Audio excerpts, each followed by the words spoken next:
name is Farah Momen, and I graduated from the Fletcher School at Tufts in 2020. And since graduating, I've been figuring out what's next for me, and I've ended up in the food world, which means I am cooking a lot. And one thing I know we're all starting to see everywhere is these. So as much as they make for great carving and even pumpkin pies that a lot of us are familiar with, I'm going to show you a few ways we can use pumpkins in a savory way. So let's get started. The most important ingredient in a pumpkin curry, which is what we're making today, is pumpkin.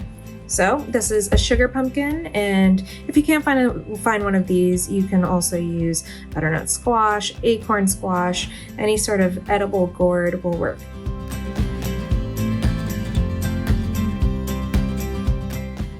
Here we have our pumpkin cut in half, and we're going to go ahead and scoop out these insides.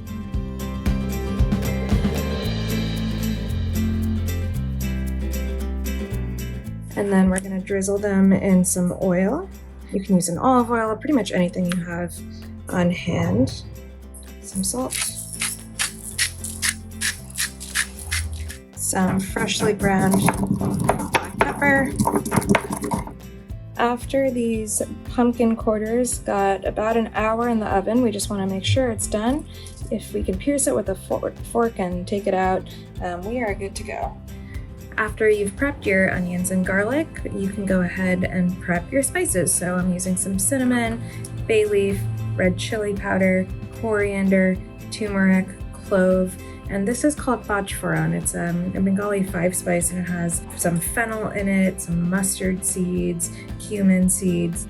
All right, so now it's time to start making the base of the curry.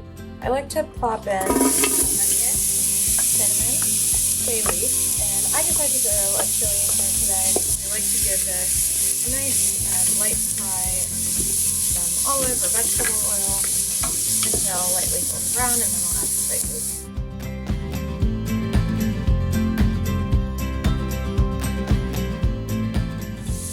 When the pumpkin is cool enough to handle, which it is right now, we are going to go ahead and dice it. At this point, we have our nice base for the pumpkin curry. We're going to go ahead and add our pumpkin.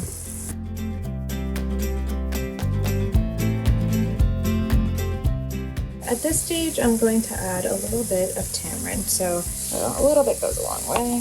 There we go. And I've let this curry cook for another 5 to 10 minutes. And it's looking pretty good and ready to serve.